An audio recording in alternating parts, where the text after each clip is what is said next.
ئامېرىكا فېدېراتسىيە خەۋەرلىشىش كومىتېتى خىتايدىكى 3 چوڭ تېلېگراف شىركىتىنىڭ بىرى بولغان خىتاي تېلېگراف شىركىتىنىڭ ئامېرىكىدا تىجارەت قىلىش ئىجازەتنامىسىنى بىكار قىلدى.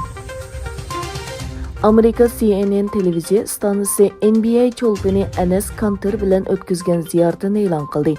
كانتېر خىتاينىڭ ئۇيغۇرلارغا قاراپقان vahshiyligiga bo'lgan tanqidini kuchaytirib, Xitoy zavodlari bilan oyoq şirkiti نايكنى bu adolatsizlikka qarshi turishga chaqirdi.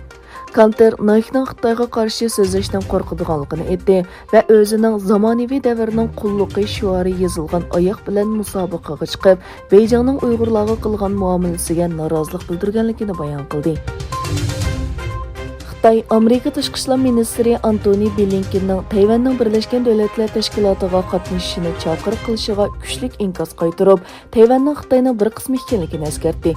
Xitoy Davlat ishlari ministrligi Tayvan ishlari ishxonasining bayonotchisi Ma Xiaogang, Birlashgan Davlatlar Tashkiloti egilik huquqliq davlatlarning xalqaroliq tashkiloti, Tayvan bo'lsa Xitoyning bir partiyasi. Birlashgan Davlatlar Tashkilotida vakillik qilish salohiyati yo'q dedi. Xitoydagi uy mulk magnati Xingda guruhining bayram bo'lishi bilan boshlangan andisha boshqa sohalarga tarqaldi.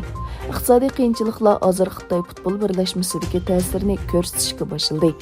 Birlashmadagi oldingi qatordagi komandalarning biri bo'lgan Xitoy komandasi asosli qo'llovchisi bo'lgan uy mulkchilik shirkiti qo'llashdan chekingandan keyin iqtisodiy qiyinchilikqa duch keldi.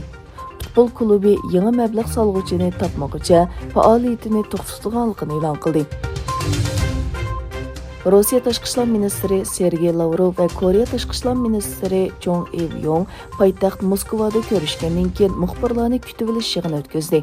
Lavrov Amerikaning Osiyo Tinch okean rayonida o'tira musofirlik yadro qurollari shartnomasida cheklangan boshqarilgan bomba sistemasi o'rnashtirishga urinishidan andisha qiladiganligini bildirdi. Gretsiyaning poytaxti Afinada rasmiy ziyorati bo'lgan Xitoy Tashqi ishlar ministri Wang Yi o'zlarining Yevropa bilan bog'lanishni xohlaydiganligini aytdi. Wang Yi Gretsiya Tashqi ishlar ministri Nikos Dendias bilan ko'rishgandan keyingi birlashma muxbirlarni kutib olish yig'inida so'z qilib, Xitoy Kosko guruhi cheklik shirkitining Paravos portiga solgan mablag'ining Yevropa bilan o'rnatgan simvollik qadam ekanligini o'tirib qo'ydi. Misr aviatsiyasi şirkitining bildirishicha, Moskvaga boradigan bir yo'lovchilar aeroplanida tahdid xati bayqalganligi sababidan bu aeroplan qo'zg'alib uzun o'tmay Qohira aerodromiga qaytib kelgan. Tahdid uchurining yolg'onligi va bexatarlik xavfining yo'qligi dalillangandan keyin bu yo'lovchilar aeroplani qaytadan Qohiradan Moskvaga qarab uchgan.